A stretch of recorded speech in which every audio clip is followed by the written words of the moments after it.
நாம் தமிழர் கட்சி தலைமை ஒருங்கிணைப்பாளர் சீமான் ஈரோடு கிழக்கு தொகுதி இடைத்தேர்தலில் தனது கட்சி வேட்பாளர் சீதாலட்சுமியை ஆதரித்து பிரச்சாரம் செய்யும் போது தமிழ் மொழியையும் திராவிட இயக்கத்தையும் பற்றிய கருத்துக்களை வெளிப்படுத்தினார். தமிழ் மொழியையும் பெரியாரையும் பற்றிய சீமானின் கருத்துக்கள். சீமான் தமிழ் மொழியின் மீது ஈவரா பெரியார் வெளிப்படுத்திய கருத்துக்களை விமர்சித்து தமிழ் சனியின் காட்டு மிராண்டிகளின் மொழி என்று பெரியார் கூறியதை குறிப்பிட்டார். இது பெரியார் தமிழ் மொழிக்கு எதிராக கருத்து தெரிவித்தாரா என்ற விவாதத்தை மீண்டும் எழுப்பியுள்ளது. சீமான் பெரியாரின் இந்த கருத்தை அடிப்படையாக கொண்டு திராவிட இயக்கத்திற்கும் பெரியாருக்கும் எதிராக விமர்சனம் செய்து வந்துள்ளார். திராவிட இயக்கத்துக்கு எதிரான சீமானின் நிலைப்பாடு. சீமான் திராவிட இயக்கத்தை தொடர்ந்து கடுமையாக விமர்சித்து வந்தவர். இந்த பிரச்சார கூட்டத்திலும் அவர் திராவிடத்தை ஒழிக்காமல் எங்களுக்கு தூக்கம் கிடைக்காது என்று கூறி திராவிட இயக்கத்தை முழுமையாக ஒழிக்க வேண்டும் என்ற தனது நோக்கத்தை வெளிப்படுத்தினார். மேலும் திராவிட கட்சியின் 60 ஆண்டு குப்பைகளை எரிக்க வந்துள்ளேன் என்று கூறினார். இது திராவிட இயக்கத்தால் தமிழர்கள் அடைந்த சேதங்களை அவர் வெளிப்படுத்தும் ஒரு முயற்சி என அவரது ஆதரவாளர்கள் கருதுகின்றனர். பெரியாரை விமர்சித்த சீமான். பெரியார் எவ்வளவோ சீர்திருத்தங்களை செய்திருக்கலாம், ஆனால் அவர் மொழி, மதம், பெண்கள், தமிழர்கள் குறித்து கூறிய சில கருத்துகள் எதிர்ப்பை எழுப்பியுள்ளது.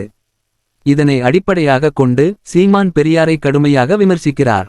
பெரியார் வெங்காயத்தை என் மீது வீசுங்கள், நான் வெடிகுண்டு வீசுகிறேன் என்று கூறிய அவரின் வார்த்தைகள் அவர் பெரியாரின் கொள்கைகளை முற்றிலும் நிராகரிக்கிறார் என்பதை தெளிவாக்குகிறது.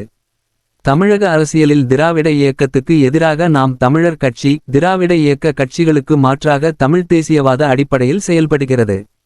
திராவிட கட்சிகள் தமிழ் சமூகத்தை வெவ்வேறு அடிப்படையில் பிரித்து வைத்துள்ளன என்ற குற்றச்சாட்டை சீமான் தொடர்ந்து எழுப்பி வருகிறார். அவர் திராவிடத்தை ஒழிக்க வேண்டும் என்று கூறுவது தமிழர்களை இணைக்க வேண்டும் என்ற நோக்கத்தினால் என்கிறார். சீமான் கூறிய கருத்துகள் தமிழக அரசியலில் பரபரப்பை ஏற்படுத்தியிருக்கின்றன. திராவிட இயக்க ஆதரவாளர்கள் மற்றும் திமுக, விடுதலை சிறுத்தைகள் போன்ற கட்சிகள் பெரியாரை இழிவுபடுத்துவது தவறு என்று கண்டனம் தெரிவித்துள்ளனர். அதே நேரத்தில் சீமானின் ஆதரவாளர்கள் பெரியார் தமிழுக்கு எதிரான கருத்துக்களை கூறியவர் என்பதற்கான ஆதாரங்களை முன்வைத்து அவரது கருத்துக்களை நியாயப்படுத்துகின்றனர். சீமான் திராவிட இயக்கத்தையும் அதில் செயல்படும் அரசியல் கட்சிகளையும் தொடர்ந்து விமர்சித்து வருகிறார். இதற்கு முக்கியமான காரணமாக திராவிட இயக்கத்தின் சாதிவாத அரசியலை விமர்சிக்கின்றது. தமிழ்த் தேசியத்தை தடுக்க முயற்சிக்கிறதென்று கூறப்படுகின்றது. திராவிட இயக்கத்தினர் பெரியாரின் சில கருத்துக்களை மட்டும் முன்னிலைப்படுத்தி அவருடைய அனைத்து கருத்துகளையும் பின்பற்றவில்லை என்கிறார்.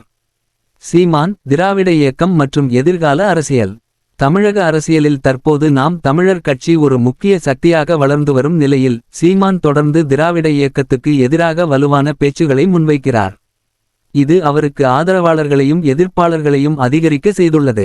நாம் தமிழர் கட்சி எதிர்காலத்தில் பெரும் அரசியல் மாற்றங்களை உருவாக்குமா என்பதற்கான கேள்வியும் எழுந்துள்ளது. தோழர்களே, உங்கள் கருத்து? சீமான் கூறிய இந்த கருத்துக்கள் பற்றி நீங்கள் என்ன நினைக்கிறீர்கள்? பெரியாரின் கருத்துக்களை விமர்சிப்பது சரியா? தமிழ் தேசிய அரசியலுக்காக நாம் தமிழர் கட்சி முன்னேறுமா? உங்கள் கருத்துக்களை பகிரலாம். அனைத்து விதமான உள்ளூர் மற்றும் உலக செய்திகளுக்கு நமது www.adibantv.com என்ற இணையதளத்தை பார்வையிடவும்.